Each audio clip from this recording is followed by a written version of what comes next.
Alright, I'm going to try something new here. Try making a video. Start simple. It's a Husqvarna 351. We're just going to do a carburetor swap. Nothing major, no big deal.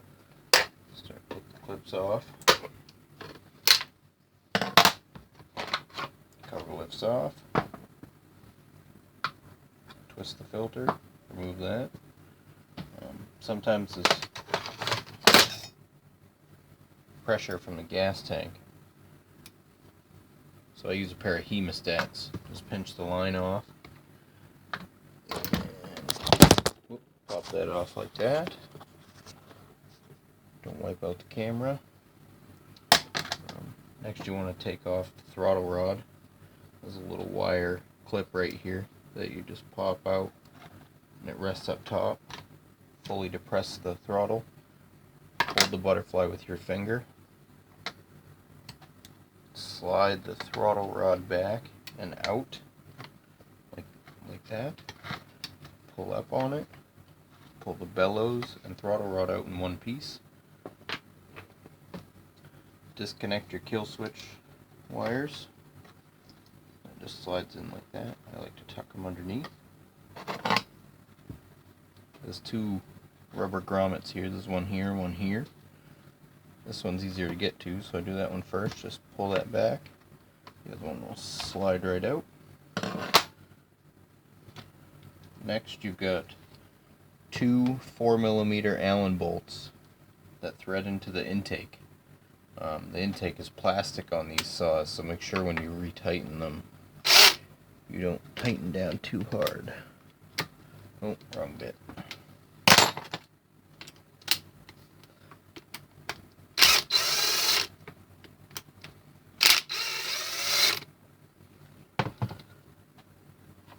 Remove the carburetor. The choke is hooked in right here. I just take my scrunch and pop it out. Carburetor slides off.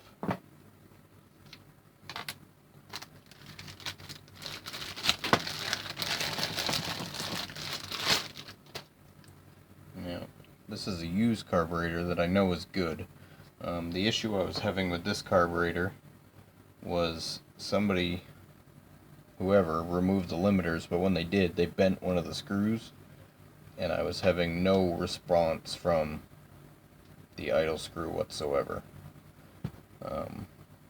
You can see it's been sealed with nail polish. I imagine the inside is too, on the Welsh plugs inside the carburetor. Maybe I'll make a video on rebuilding one. But this carb's no good. So I've got this good one here.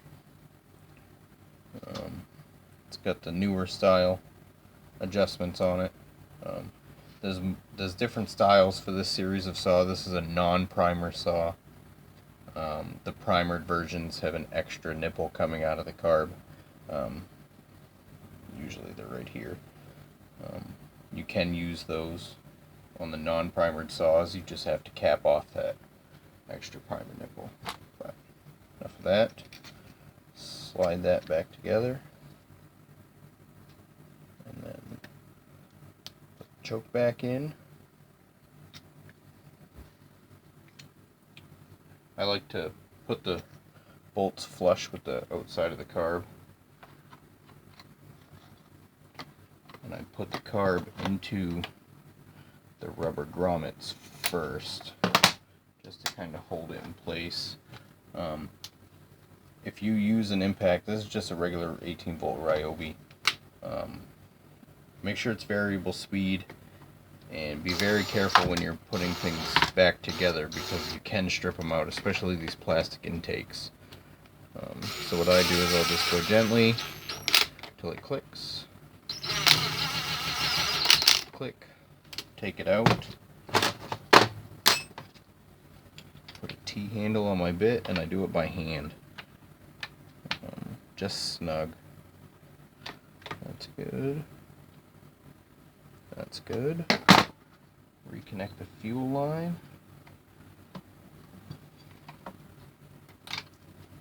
This saw does have a crappy Tygon line on it. I'm not a fan of Tygon, but I have a roll of it. So that's what I used on this saw. This is what I refer to as a Franken saw. It has about parts from 7 different saws to put this one saw together. Just pieces and parts I had accumulated over time. But it does run good. And it's all OEM other than that fuel line. No aftermarket on this Franken saw. Slide the throttle rod back in, same way it came out. You slide it under. There's a little wire right here. You slide it underneath that, and then the wire sits up underneath. Make sure everything works right. Yep. Bump, bump, bump. Click your air filter back on. On the air filters on these little nubs can wear out and it'll make them loose. If you do find that, you need to replace it. That's how dirt ingestion happens and other big problems. Put the top cover back on. Click. Click. And a click. She's not pretty, but she's done. If you like my videos, like and subscribe. Thanks.